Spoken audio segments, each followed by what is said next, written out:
Olá, estamos de volta em um novo encontro no Fala Doutor, dessa vez com um tema que eu tenho certeza que vai ser muito interessante para você e sua vida.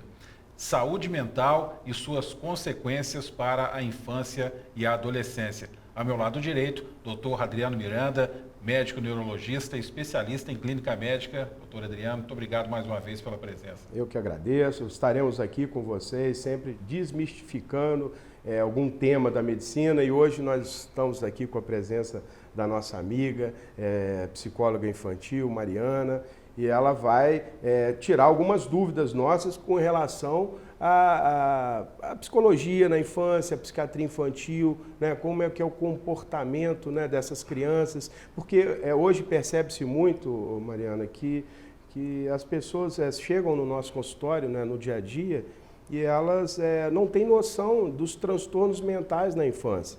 Né? Isso é uma dúvida frequente aqui, elas perguntam, pô doutor, mas criança tem depressão, Ricardo? É isso. Criança, como é que é? Criança pode ter ansiedade?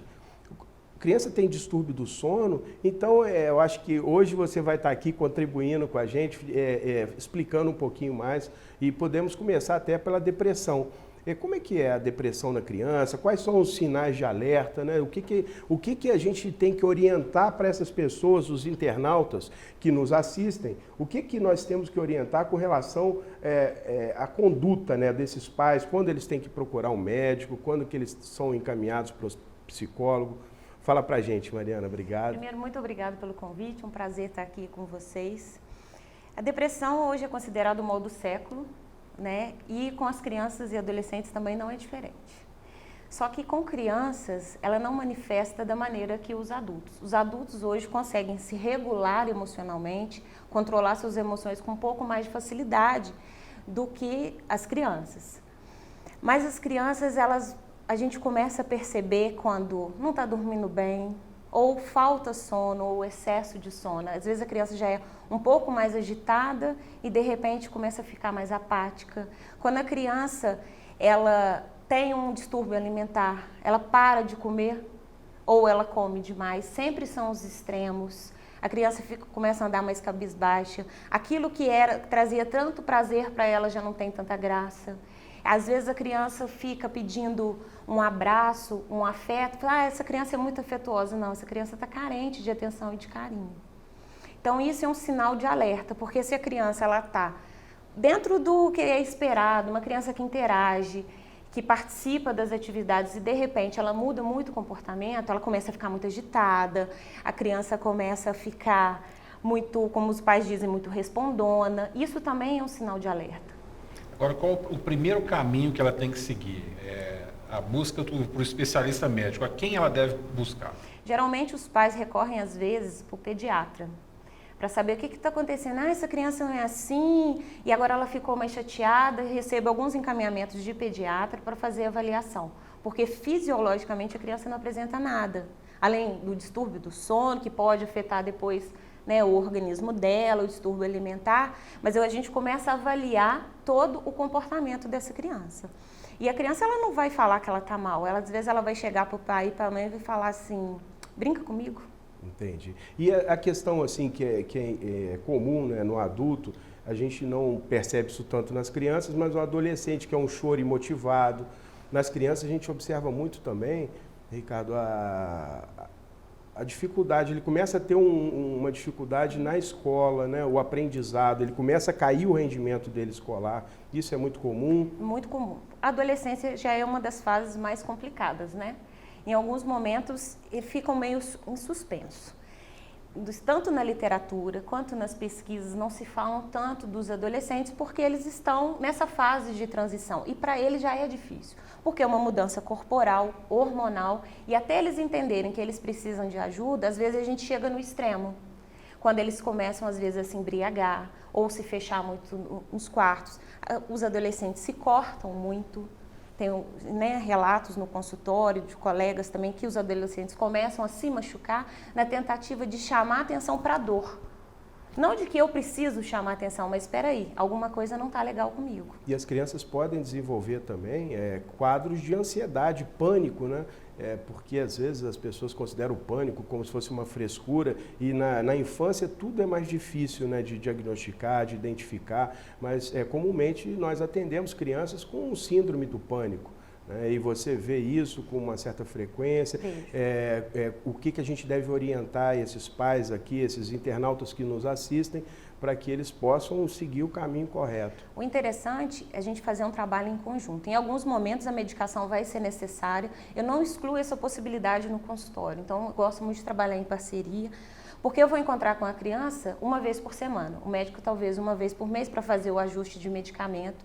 Então eu trabalho muito com o ensino das emoções base, que é alegria, tristeza, medo, raiva e nojo. E delas são decorrentes as outras emoções, como ansiedade, pânico. E quando a criança consegue identificar o que ela está sentindo, é muito mais fácil. Né? E a gente faz um trabalho no consultório, que é a oficina das emoções, em que a mãe chegou e falou assim, eu fiquei nervosa e minha filha me deu o potinho da calma. Mamãe, toma aqui, você pode se acalmar com o meu potinho. Então, assim, crianças, elas, isso não é frescura, né? Então, a ansiedade acontece de fato na criança, a depressão acontece na criança e esses pais, porque o que nos preocupa muito, que nos últimos anos aumentou muito, nós estamos no mês de janeiro, né? Vamos lembrar aqui, do Janeiro Branco, né, que foi um movimento que começou através de um grupo de psicólogos. Sim. Esse é um mês que a gente julga de extrema importância exatamente para fazer isso que a gente está fazendo aqui, conversar com as pessoas, quebrar um pouco esses preconceitos, esses estigmas com relação à saúde mental, os transtornos mentais. Então, o índice de suicídio aumentou muito na infância.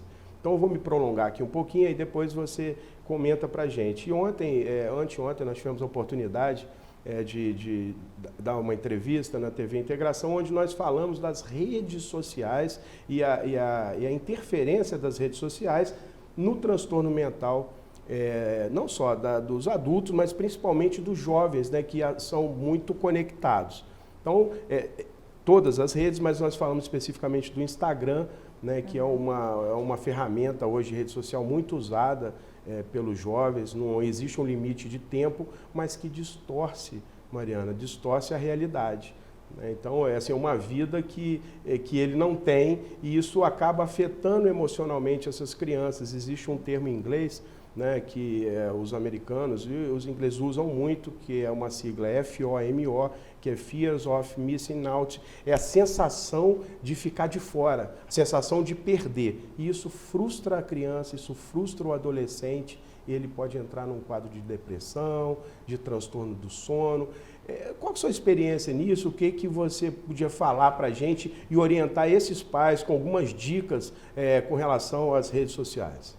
O que eu acho interessante é que as redes sociais, ela traz um mundo perfeito, né? E essa preocupação, depois que a Organização Mundial de Saúde trouxe que o vício em eletrônicos é uma doença a ser tratada, o Instagram hoje você consegue temporizar, ele te mostra quanto tempo, você marca o tempo que você quer ficar.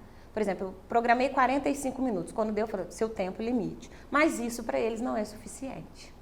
Porque sempre eu quero mais, eu sempre quero buscar a vida perfeita daquele youtuber, daquela blogueira que tem um cabelo perfeito, que nunca vai ser igual ao meu, do corpo perfeito. Eu sempre quero isso, porque ninguém ali está me incomodando, ninguém está me tirando da zona de conforto. Eu estou no meu quarto, com o meu computador, com as minhas coisas, minha mãe não está batendo na porta, ninguém fala para eu ser diferente, eu posso ser o que eu quiser. Eu posso criar um perfil fake, invadir as redes sociais e ali extrapolar toda a minha raiva insultando as pessoas ou então vivendo um mundo que eu não preciso, porque nunca vai acontecer, porque é tudo muito perfeito. Então, eles se fecham e para os pais o que eu sempre falo? Chegou em casa, 5 minutos de conversa talvez faz toda a diferença. E chegar e falar, só um momento, agora eu estou cansada, eu vou tomar um banho e a gente vai conversar? O pai tem seu tempo, a criança também, o adolescente, mas ouvir como foi o dia. Como que foi o seu dia? O que foi difícil para você? O que a gente poderia ter feito melhor? Eu trabalhei, eu senti muito a sua falta. Muitos pais ficam assim, o que eu faço? Falei, faz uma carta para o seu filho durante o expediente, com caneta mesmo e qualquer papel. Fala, a mamãe lembrou de você. E seja o seu filho que está no celular, manda uma mensagem. Qualquer mensagem. Que eles falam, minha mãe manda umas coisas muito bregas para mim. Que seja brega, mas que lembre. Porque uma hora a gente vai sentir falta disso. E a adolescência passa e ela é muito marcante. Exato. E tem uma questão interessante que a gente precisa abordar aqui também, que são crianças com pais separados, né, em processo de separação. E isso é um outro problema também que agrava essa depressão. Sim, porque a criança perde a configuração que ela foi criada. E agora? O que vai acontecer? Eu vou para a casa da minha mãe ou vou para a casa do meu pai? Eu até passei por isso hoje, eu falei assim, é a sua casa. Mamãe mora numa casa, papai mora em outra, mas você... Agora, olha que legal, você tem 2 casas, 2 quartos, mas eles nunca vão deixar de ser pai e mãe, porque não existe ex-pai e ex-mãe. E aí eu falo muito com os pais, porque eu trabalho com o treino dos pais. O que acontece em determinada situação? Vamos rever para a gente regular essa situação. Então, assim, problema de adulto, fica com os adultos, e por pai, mãe e filho, a família tem que continuar. Porque a criança precisa desse suporte, porque lá na adolescência, o que aconteceu na infância pode vir prejudicado, porque a nossa infância é que traz a gente agora. E interessante, Ricardo, ter tocado nesse assunto, porque existe uma situação específica que é a alienação parental. E até é uma síndrome de transtorno mental descrita, que é síndrome da alienação parental, onde a criança, né, ela sofre esses transtornos em função não só da separação, que já é muito traumática, não é, Mariana, para as crianças, mas que os pais, né, ou o pai ou a mãe, eles usam aí aquela situação da separação para interferir diretamente no comportamento, na personalidade. Fala um pouco disso para a gente, isso é comum no consultório, como é que você lida com esse tipo de situação? Quando eu faço a entrevista com os pais, né, sobre a situação, vários pais separados, eu falo que essa questão é muito importante, porque o que acontece muito é quando o pai ou a mãe tem um novo relacionamento, vem uma nova criança também, e isso fica muito mais evidente. O meu pai esqueceu de mim. Ou então a minha mãe só pensa agora no namorado dela. Isso também é uma forma de alienação parental, quando essa criança fica à mercê dos outros. Porque a criança já está à mercê da vontade do adulto, do pai, da mãe, por exemplo, para ir para a terapia. Ela não pede para isso, mas também ela não quer sair, porque ali ela consegue expressar. E é muito triste para elas ter que lidar com isso. Porque o que eu fiz de errado? A criança carrega uma culpa. Por que meu pai não gosta mais de mim? E como que a gente vai explicar? Seu pai não deixou de gostar de você? Deixou. Porque eles têm argumentação, porque é o que eles estão sentindo. Então, o que eu faço? Eu acolho, ressignifico essa dor da criança, a gente tenta de uma outra forma, escrever uma carta, fazer algum trabalho, um desenho, e para que isso fique na caixinha dos sentimentos. Mas deixar claro também para os pais que eles não podem usar as crianças e deixar nitidamente que isso pode trazer um transtorno mental grave, né, nessa criança. E muitas vezes os pais não têm essa noção. Não têm essa noção porque não tiveram também esse processo de educação emocional. Hoje se preocupa muito com a disciplina positiva. Se, por exemplo, meu filho derrubou um copo na mesa, nossa, você derrubou um copo, você sujou. Por que a gente não pergunta, você prefere enxugar com pano de prato ou com papel toalha? Fica mais suave e a gente aprende a regular, porque ele já vai ficar ansioso, porque eu vou brigar com ele. Hoje a gente não tem isso, porque é uma geração mais complicada. Mas até, quando eu falo assim, no sentido de que o pai ou a mãe fica jogando a criança, um para o outro, mas inclusive o nosso tempo aqui é curto, né, Ricardo? Que a gente acha que 15 minutos é muito, mas para o nosso programa a gente ficaria aqui 1 hora debatendo esse assunto. Então, como é que faz para as pessoas entrarem em contato, para a doutora Mariana poder explicar melhor isso? A gente tem algum WhatsApp aqui, como é que a gente... Exatamente. Você gostou do programa? Tem alguma dúvida? Algum tema que você queira sugerir para participar conosco do Fala Doutor? Você pode anotar o telefone que está aí na sua tela e através desse telefone, que é um WhatsApp, entrar em contato conosco para fazer alguma pergunta para o doutor Adriano Miranda, para Mariana Expósito, psicóloga, sobre esse tema, sobre outros temas que a gente pode vir e vamos abordar aqui com toda certeza. E a sua presença, eu sempre digo isso, é fundamental para que esse programa tenha sucesso e principalmente continuidade. Esperamos vocês nas próximas semanas com novos temas, agradecendo o doutor Adriano Miranda mais uma vez pela gentileza de estar aqui conosco e suas orientações sempre importantes, doutor Adriano. Estaremos sempre aqui para poder intermediar e estar trocando essa ideia com os especialistas e orientando principalmente os nossos internautas com relação a algum tema médico. Agradecendo também a Mariana, fundamentais explicações aqui para a gente e para os nossos internautas. Eu que agradeço, foi muito bom participar aqui com vocês. Muito obrigada. Obrigado, Mariana. E a você pelo carinho de sempre. Até a próxima. Tchau.